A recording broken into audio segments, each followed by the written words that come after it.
ધોરણ 4 વિષય ગુજરાતી તારીખ 16/3/2024 એકમ 8 અને 9 ની કસોટી આપણે જોઈશું. પ્રશ્ન 1 એની અંદર કૌંસમાં જે શબ્દો આપેલા છે તેના આધારે ખાલી જગ્યા પૂરી અને આપણે જવાબ લખવાના છે. ફકરો પૂર્ણ કરવાનો છે. ઉનાળામાં ગરમી પડે ખાલી જગ્યા સુતરાઉ કપડા સારા તેથી સુતરાઉ કપડા સારા ખાલી જગ્યા તેનાથી પરસેવો ઓછો થાય કેમ કે તેનાથી પરસેવો ઓછો થાય કેમ કે હશે ખાલી જગ્યા સુતરાઉ કપડા મારી પાસે નથી પરંતુ સુતરાઉ કપડા મારી પાસે નથી ખાલી જગ્યા બજારમાં સારા કપડા મળે છે પણ સરસ તેમાંથી મારે જબ્બો ખાલી જગ્યા શર્ટ લેવાનો છે અથવા જબ્બો અથવા શર્ટ. ચલો પ્રશ્ન 2 અહીંયા જાહેરાત આપેલી છે રોયલ સર્કસ. કઈ સર્કસ? Royal circus. તો ગુજરાતનું પ્રખ્યાત સર્કસ રોજ રાત્રે 9:30 કલાકે ટિકિટનો દર 100 રૂપિયા, બાળકો માટે 50 રૂપિયા, દર રવિવારે 200, સાંજે 6:30 કલાકે, રાત્રે 9:30 કલાકે. તારીખ છે 1/3/2024 થી પ્રારંભ શરૂ થાય છે 1 માર્ચ થી. સ્થળ છે ફૂટબોલ મેદાન, મેજા રોડ, ધંધુકા. સવારે 10 વાગ્યાથી આખો દિવસ સ્થળ પર ટિકિટનું વેચાણ થશે. ઘરે બેઠા ટિકિટ મેળવવા માટે આ નંબર ઉપર સંપર્ક કરવાનો છે. તો એના આધારે પ્રશ્નો આપેલા છે તેનો જવાબ આપણે શોધીને કહેવાનો છે. તો પ્રશ્ન 1 સર્કસનું નામ શું છે? બોલો ભાવેશભાઈ. સર્કસનું નામ રોયલ સર્કસ છે. હા અહીં લખેલું જ છે સરસ મોટા છે રોયલ સર્કસ. 2 શો ક્યારે બતાવવામાં આવશે? બોલો યશભાઈ. 2 શો ક્યારે બતાવવામાં આવશે? 2 શો સાંજે 6 થી 6:30 કલાકે, રાત્રે 9:30 કલાકે બતાવવામાં આવશે. પહેલો શો છે એ સાંજે 6:30 કલાકે અને રાત્રે બીજો શો 9:30 કલાકે બતાવવામાં આવશે. ચલો ત્રીજો પ્રશ્ન. રવિવારે દર રવિવારે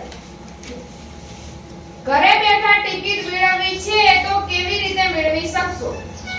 ઘરે બેઠા ઘેર બેઠા મેળવવાની છે. બોલો વિજયભાઈ. ઘરે બેઠા ટિકિટ મેળવવી હોય તો દરબકાને નંબર આપે છે તેમાં ફોન કરવો જોઈએ. હા ફોન કરીને સંપર્ક કરીને ટિકિટ ઘરે બેઠા મેળવી શકાય છે. તો ચોથો પ્રશ્ન.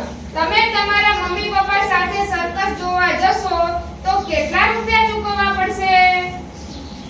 તમે તમારા મમ્મી પપ્પા સાથે એટલે મમ્મી પપ્પાની જે ટિકિટનો દર છે ઈ અને તમારો ટિકિટનો દર એમ શું કરવું પડશે?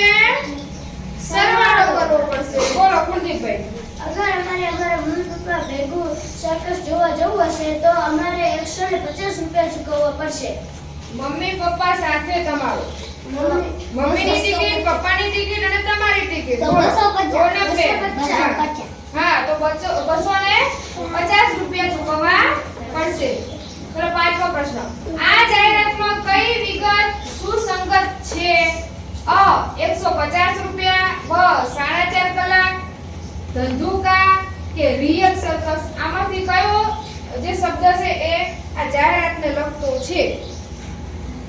બોલો વિજયભાઈ. ધંધુકા. ધંધુકા બરાબર છે. સરસ. અહીં ધંધુકા લખેલું છે તો મેજા રોડ ધંધુકા. બાકીનો એક પણ શબ્દ આની સાથે મેચ થતો નથી. પ્રશ્ન 3 એની અંદર ત્રણ બોક્સની અંદર અલગ અલગ અડધા વાક્યો આપેલા છે તે જોડીને આપણે સાચું વાક્ય બનાવવાનું છે. 5 વાક્ય બનાવવાના છે અને 5 ગુણ છે. ચલો પહેલું વાક્ય બનાવો. સાક્ષીબેન. હું રોજ નિશાળે જાઉં છું. બરાબર છે. હું રોજ નિશાળે જાઉં છું. સરસ. ચલો બીજું વાક્ય અંશભાઈ. દરરોજ એક નવી અથવા વર્ગખંડમાં કઈ રમતો ના એ નહીં. ચલો રોનકબેન. દાદા દાદા. રોજ એક નવી વાર્તા કહે છે. સરસ. ચલો રાજવીર. ચલો ડિમ્પલબેન. બગીચા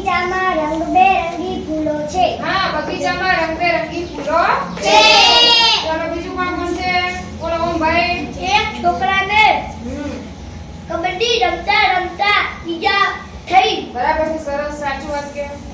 ચલો હજી એક બનાવો બાકી છે. અશ્વિની બેન એક છોકરાને આવી ગયું બેટા. ડિમ્પલ બેન એક છોકરાને પ્રવાસ જવાનું નક્કી થયું. આ બેન હા, એ નહીં, એનો શબ્દ આવી ગયા છે આગળ. બોલો હંસભાઈ. અમારી શાળામાંથી પ્રવાસ જવાનું નક્કી થયું. હા, સરસ. તો આવી રીતે આપણે 5 વાક્યો બનાવીશું અને 5 માર્ક મળશે. તો પ્રશ્ન 4. તમે ઘર અથવા વર્ગખંડમાં કઈ કઈ રમતો રમો છો અથવા રમી શકો એમ આવશે. બોલો.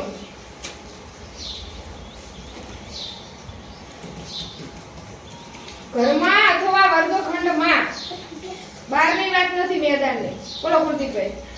અમે ઘરમાં અથવા વર્ગખંડમાં કેરમ, લૂડો, ચેસ, સાપસીડી વગેરે રમતો રમી શકીએ છીએ. બરાબર છે, સરસ. ચલો દેવભાઈ બોલશે.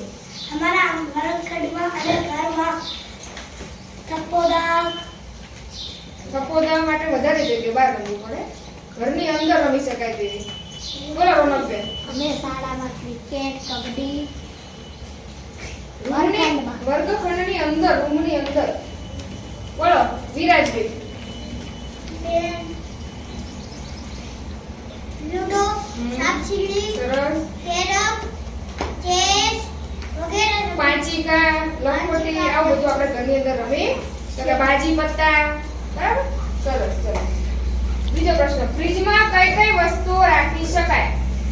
તમારા ઘરે ફ્રીજ હશે, મમ્મી રાખતા હશે વસ્તુઓ બધી અંદર. કઈ કઈ વસ્તુઓ રાખી શકાય? બોલો સાક્ષીબેન. શાકભાજી, ફળો, દહીં, દૂધ વગેરે રાખી શકાય. બરાબર, સરસ. એ બધી વસ્તુઓ અંદર રાખી શકાય. રમતિયાળ એટલે શું? બોલો કુલદીપભાઈ. રમતિયાળ એટલે કે જ્યાં ખૂબ જ મસ્તી કરતું હોય અને ખૂબ જ રમ કરતું હોય, જરાય ભણતું ના હોય તેને રમતિયાળ કહેવાય છે. હા, તો જે વધારે રમતમાં ધ્યાન રાખતું હોય આખો દિવસ એને રમતિયાળ કહેવાય. ચલો પ્રશ્ન 5. આની અંદર 2 વિષય આપેલા છે. એક વિષય ઉપર તમારે 10 વાક્યો લખવાના છે. તો તમને જે વિષય આવડતો હોય એના વિશે લખવાનું છે. ચલો. મને ગમતો તહેવાર. તમને જે તહેવાર ગમતો હોય એના વિશે વાક્ય બોલવાના છે. ચલો વિજયભાઈ. મને ઉત્તરાયણ તહેવાર ગમે છે. તેમાં અમે મમરાના લાડુ, શીરો વગેરે બનાવીએ છીએ. જેમાં અમે પતંગો કાપીએ છીએ અને અમારી જાય છે. બરાબર છે. પછી ઊંધિયું નથી ખાતા? હા, ઉત્તરાયણના દિવસે અમે ઊંધિયું ખાઈએ છીએ. જલેબી, ફાફડા, તલના લાડુ. સરસ. ઉત્તરાયણ ક્યારે આવે છે? બોલો કુલદીપભાઈ. ઉત્તરાયણ 14મી જાન્યુઆરીએ આવે છે. બરાબર, સરસ. અમે આગળના દિવસે રાત્રે પતંગને કિનિયા બાંધીએ છીએ. બરાબર, સરસ. ચલો આવી રીતે તો આપણે 10 વાક્યો લખવાના છે. બીજું છે તમારી મનપસંદ દેશી રમત. તમને જે રમત ગમતી હોય એના વિશે આપણે 10 વાક્યો લખવાના છે. બોલો યશભાઈ. મને કબડ્ડી રમત ગમે છે. હા, કઈ રીતે રમાય, એઅંદર કેટલા ખેલાડીઓ, બધું જ લખવાનું છે. કઈ રીતે આવડતું થાય? બોલો કુલદીપભાઈ. ગમતી રમત ક્રિકેટ છે. બરાબર.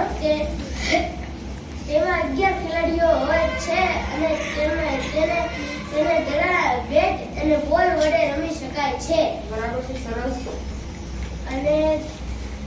અને તેમાં આપણે અગર કોઈ એક બેટ્સમેન બોલને બેટ વડે ફટકારે અને કોઈ પ્લેયર કેચ કરી લે તો તે આઉટ કહેવાય. સરસ, બરાબર છે.